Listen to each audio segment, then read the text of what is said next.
CUET UG 2025 का final answer की आ चुका है और इंतजार है रिजल्ट का। रिजल्ट के बाद आपका स्कोर कार्ड आएगा, लेकिन जो डर है वो डर है नॉर्मलाइजेशन का कि ये नॉर्मलाइजेशन आपका कितना गेम बिगाड़ सकता है। क्या होता है ये नॉर्मलाइजेशन, क्या होता है ये रॉ स्कोर, क्या होता है ये आपका एवरेज का, जिसके बारे में मानस प्रतिम गोहेन ने बात किया था। क्योंकि नंबर ऑफ स्टूडेंट एक बराबर नहीं है तो नॉर्मलाइजेशन में बहुत बड़ी गड़बड़ी देखने को मिल सकती है। क्या होता है इंटरपोलेशन स्कोर, क्या होता है परसेंटाइल, सब में आसान भाषा में डिटेल में हम लोग बात करेंगे इस वीडियो में। तो ये वीडियो आपके लिए बहुत इंपॉर्टेंट है, जानकारी बढ़ाएगा और रिजल्ट आने से पहले थोड़ा आपको बता देगा कि नॉर्मलाइजेशन कैसे होता है, क्या ये फेयर है, क्या ये अनफेयर है, वो आप अपनी बात कमेंट सेक्शन में बता दीजिएगा। नमस्कार, स्वागत है आपका हमारे इस ऑनलाइन लर्निंग प्लेटफॉर्म बेसिक शिक्षा पे। उम्मीद करता हूं कि आप बढ़िया होंगे और अपने रिजल्ट्स का इंतजार कर रहे होंगे और फाइनल आंसर की आप हो सकता है आप में बहुत बड़ा इंपैक्ट न डाला हो। बात करते हैं इस वीडियो में नॉर्मलाइजेशन की। उससे पहले अगर आप हमारे चैनल पे नए हैं तो सबसे पहले चैनल को सब्सक्राइब कीजिए, क्योंकि यहां से लेकर के यूनिवर्सिटी तक का रास्ता हम आपका आसान बनाने वाले हैं। बाकी अगर आपके कोई जूनियर्स हैं जो भी तैयारी करना चाहते हैं सीयूईटी 2026 का, आप नीचे दिए गए नंबर पे उनको कह सकते हैं कॉल करके हमारे काउंसलर से बात कर ले कि कैसे आपके आगे की तैयारी हो सकती है।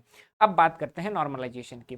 जब भी हम नॉर्मलाइजेशन की बात करते हैं तो जब 2022 में पहली बार आपका सीबीटी मोड पे हुआ तो एनटीए ने बेसिकली क्या किया, एनटीए ने बेसिकली जो है एक नोटिस निकाली और नॉर्मलाइजेशन का एक जो है परफेक्ट कहते हैं कि बताया कि फॉर्मूला हम लोग क्या यूज करेंगे इस नॉर्मलाइजेशन में। इस बार का भी जब वो नोटिस निकालेंगे तो वो बताएंगे कि कौन सा फॉर्मूला वो यूज कर रहे हैं।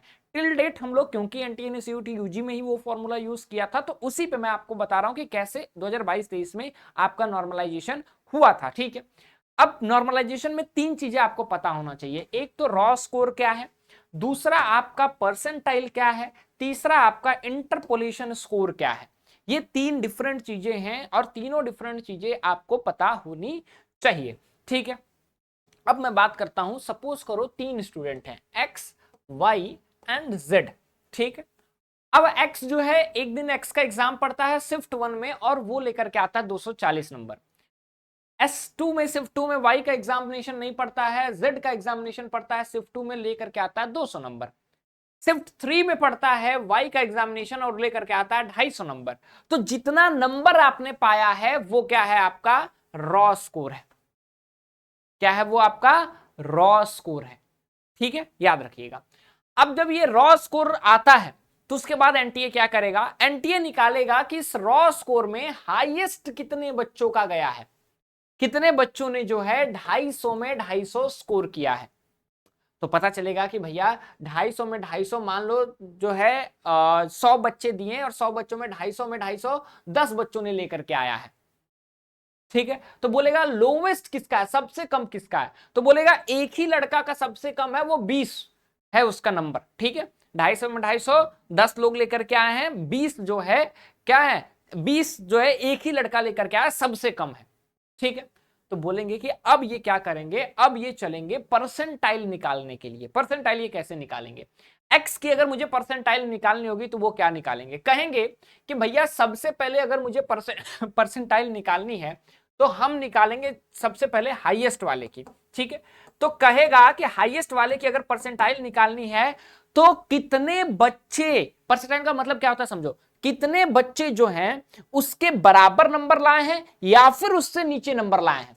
तो जो जो 250 में 250 लाया है, मान लो 10 बच्चे लेकर के आए हैं, तो 10 के 10 बच्चे क्या हैं, उसके बराबर हैं, बाकी सब क्या है, उसके नीचे हैं। ठीक है, तो ये पूरा क्या है, आपका 100 परसेंटाइल पे आएगा। ठीक है, तो ये क्या पाएगा, 100 परसेंटाइल कि कितने बच्चे जो है उसके नीचे हैं।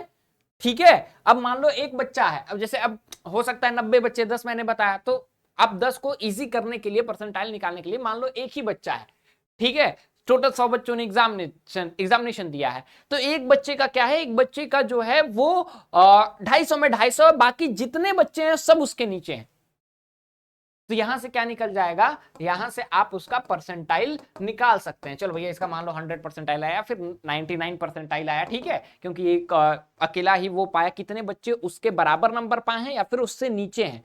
तो 250 में 250 अकेला वो पाया, बाकी सब उसके नीचे, तो 100 में 100 आ गया, तो 100 परसेंटाइल इसको मिला। अब लोवेस्ट वाले का परसेंटाइल क्या निकालेंगे, कितने बच्चे उसके बराबर नंबर लाए या फिर उससे नीचे लाए। उससे नीचे तो कोई नहीं लाया है, उसके बराबर बस एक है, तो 1/100 इंटू 100 कर देंगे तो 1 परसेंटाइल इसका निकल के आएगा। अगर लोएस्ट बस एक बच्चा लेकर के आया है उसका मैं बात कर रहा हूं, तो 1 परसेंटाइल उसका है, हाईएस्ट वाले का 100 परसेंटाइल। अब एक्स का कितना परसेंटाइल आया है, तो मान लो एक्स जो है 50वें नंबर पे है, ठीक है, 240 50 लोग लेकर के आए हैं, वाई जो है, ठीक है, 250 जो है, सपोज करो वो कितने लोग लेकर के आए हैं, 250 जो है 40 लोग लेकर के आए हैं, और जेड का जो स्कोर है वो 30 लोग लेकर के आए हैं, या फिर 30वें नंबर पे है वो, ठीक है, ये नंबर है 50वां नंबर पे है, 40वें नंबर पे है, और ये 30वें नंबर पे है। तो इनका परसेंटाइल कैसे निकलेगा, तो एक्स का परसेंटाइल निकालेंगे कि कितने बच्चे जो हैं इसके बराबर हैं या फिर इससे नीचे हैं। तो 50वें नंबर पे है तो 50 बच्चे जो है इसके बराबर हैं या फिर बाकी उसके नीचे हैं, ठीक है, तो उसका 50 परसेंटाइल आया। इसी तरह वाई का निकालेंगे तो 40 परसेंटाइल आएगा, ठीक है, फिर हम इसी तरह जेड का निकालेंगे। तो सबका परसेंटाइल निकाल करके हम देखेंगे कि एक्स का शिफ्ट 1 में 50 परसेंटाइल है, वाई का जो है शिफ्ट 3 में 40 परसेंटाइल है, जेड का शिफ्ट 2 में जो है 30 परसेंटाइल है, सपोज फॉर एग्जांपल। अब बोलेगा कि अगर यही एक्स शिफ्ट 2 में उसी दिन की एग्जामिनेशन देता तो कितना परसेंटाइल आता। अब यही वाई जो है एक्स जो है शिफ्ट 3 में देता तो कितना परसेंटाइल आता। अब यहां पे ये नॉर्मलाइजेशन का फॉर्मूला एक यूज करते हैं जो आपको जानने की जरूरत नहीं, उस फॉर्मूला से वो आपका एज्यूम या फिर एक्सपेक्टेड निकालेंगे, और एक्सपेक्टेड निकालेंगे तो क्या होगा, 50 से 60 की तरफ ये जाएंगे ना, 50 से 60 की तरफ, या फिर कम भी हो सकता है, ठीक है। तो असली जो आ रहा था शिफ्ट 1 में 50 परसेंटाइल आ रहा था, लेकिन फॉर्मूला से हो सकता है कि ये 60 परसेंटाइल आ जाए। शिफ्ट 3 में देता तो 40 परसेंटाइल आ जाता, इसी का शिफ्ट 3 में दिया वाई तो इसका 40 परसेंटाइल आता, शिफ्ट 1 और 2 में देता तो इसका 50 और 60 परसेंटाइल आता। तो ये क्या है, ये इंटरपोलेशन स्कोर है कि सबका हमने एक एक्सपेक्टेड कितना परसेंटाइल आया वो निकाला। अब नॉर्मलाइजेशन जब हम लेकर के आएंगे तो हम क्या करेंगे, एवरेज इन सबका निकालेंगे। तो इसका एवरेज परसेंटाइल कितना होगा, तो तीनों को हम लोग एवरेज कर देंगे। और इसी एवरेज की बात कर रहे थे कि क्योंकि नंबर वेरी करेगा तो अलग अलग दिन में, मान लो ये डे 1 पे दिया, डे 2 पे दिया, डे 3 पे दिया है, अलग अलग दिन में सेम नंबर ऑफ स्टूडेंट्स नहीं है, तो क्या होगा, चीजें अलग अलग आएंगी। और इसी की बात हो रही थी, और ये क्या है, ये आपका बेसिकली इसके बाद जो है एवरेज के बाद आपका फॉर्मूला फिर वो लोग यूज करते हैं, नॉर्मलाइज्ड स्कोर आपका लेकर के आते हैं। तो मामला कहां फंसता है, मामला आपका इस एवरेज में फंसता है, एवरेज की गेम हो जाती है, और नेक्स्ट आपका ये जो एक्सपेक्टेशंस निकालते हैं, इंटरपोलेशन स्कोर निकालते हैं, वहां पे फंसता है। तो क्या होगा, बढ़ भी सकता है, घट भी सकता है, दोनों आपके लिए ऑप्शंस खुले हुए रहते हैं।